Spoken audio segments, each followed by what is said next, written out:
Hi everyone, and welcome to today's General Hospital recap. As always, don't forget to subscribe so you don't miss any of our videos or recaps.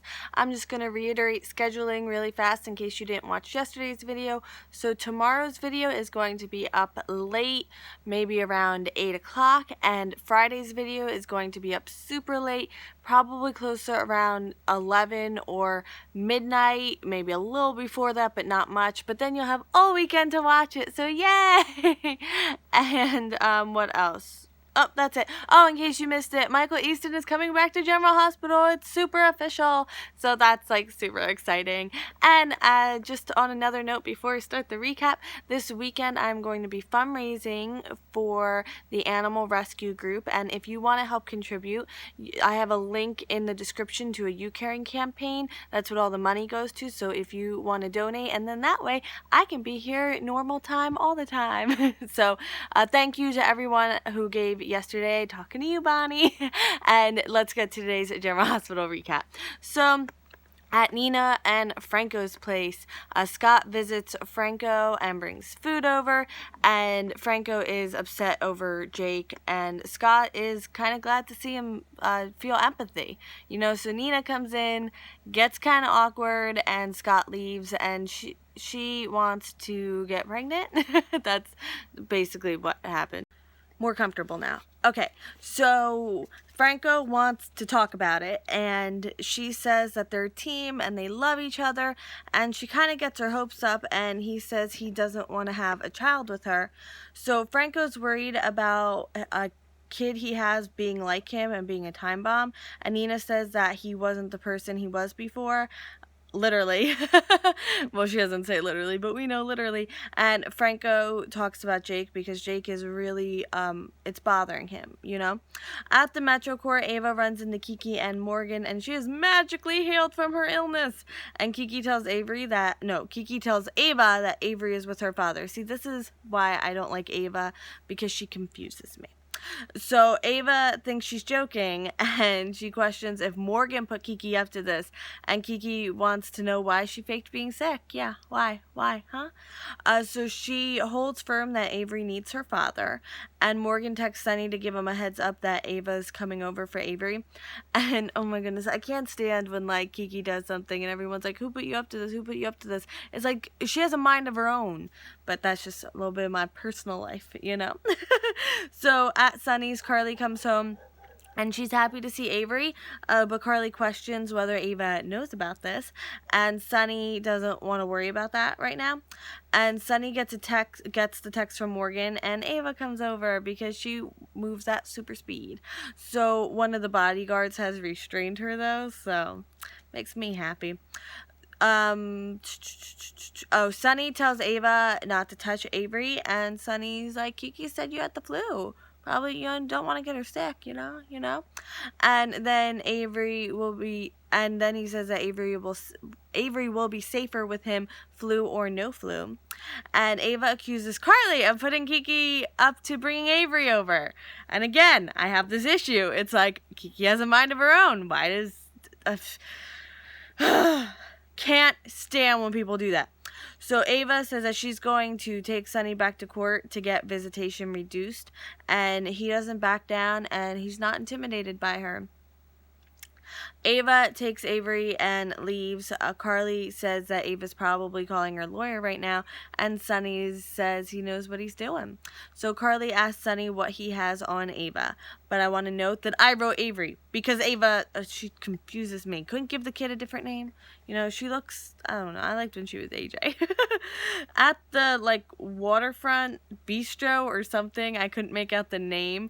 Morgan and Kiki are on their date. When she thinks about what's wrong between her and her Bob, it upsets her, and she doesn't trust Ava. But they're generally, they're having a nice, comfortable date conversation. Coffee, I don't know what she's drinking. It's probably hot chocolate. Back at the Metro Court, Scott meets Ava, and Ava fills him in on what happened. And even though it was all Kiki's idea, she wants to take legal recourse against Sunny and use the situation, she said that, to blow up Sunny's visitation.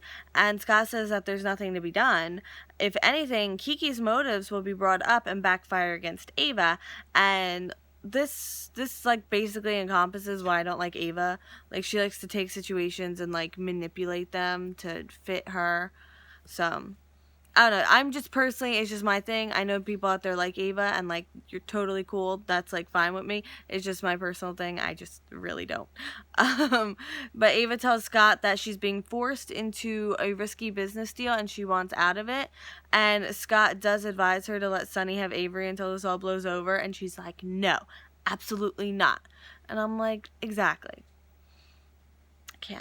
I can't with her. I just can't. At Windermere, Laura is worried since Hayden and Nicholas left town that they're getting married. And she's also 100% correct.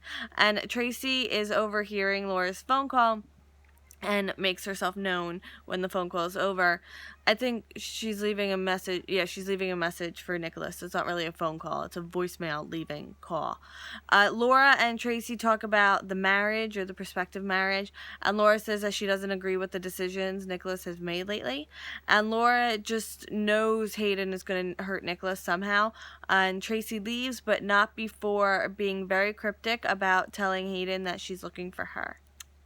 At Las Vegas, Hayden and Nicholas are all ready to get married, and he has one condition though. What could it be? It's gonna be a prenup. You're right, it's totally a prenup. So their wedding purposer, who is dressed as a jester, comes over and interrupts and gives them their 10-minute warning, and wouldn't you know it, Nicholas pulls out a prenup. So the agreement says that if the marriage ends, she gets only $5 million and nothing more. And I'm like, hey, I'll marry you. Only for like an hour, but I'll totally marry you. How long do you have to be married for like the prenup to, like, if it's under a certain amount, do you not get anything? Like, how does that work, huh? So he says the only reason he had it drawn up was because his legal team said to, and he trusts her because he's really good at trusting people. So Hayden signs the prenup with no problem because it's not the money that she's after, it's the company. And he's going to sign that all over to her. So prenup or not, it's going to be in her name. I like her. I kind of do. I'm not going to lie. I kind of like Hayden. A little bit. Just a little bit. So she changes into this white dress with black floral accents. And I love it. I absolutely love it. And he got her this huge, beautiful engagement ring. I mean, subjectively. I'm not really into that kind of stuff. But, I mean, it does look gorgeous. Nicholas recites, I think he said they were like old Irish vows at the wedding. It's that thing like, if you lie, let us lie together, and stuff like that. And it's actually pretty sweet. And I do want to note that like a king is marrying them, and then they're pronounced husband and wife. Woo! That was fast. And now end scene. Woo woo. Nina says that they make each other better, and he says he's not ready to have a kid with her, and she's like, we can adopt. And they agree to table the conversation until they have more time to talk about it. Morgan and Kiki kiss, and I'm actually really loving stable Morgan. Responsible Morgan, taking life into his own hands Morgan. I like this Morgan a lot.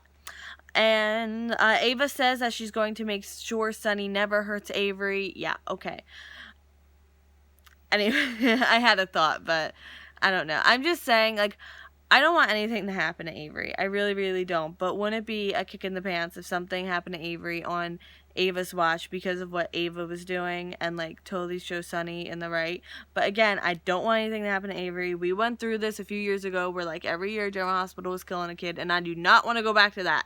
Don't do it, General Hospital. Leave Avery alone.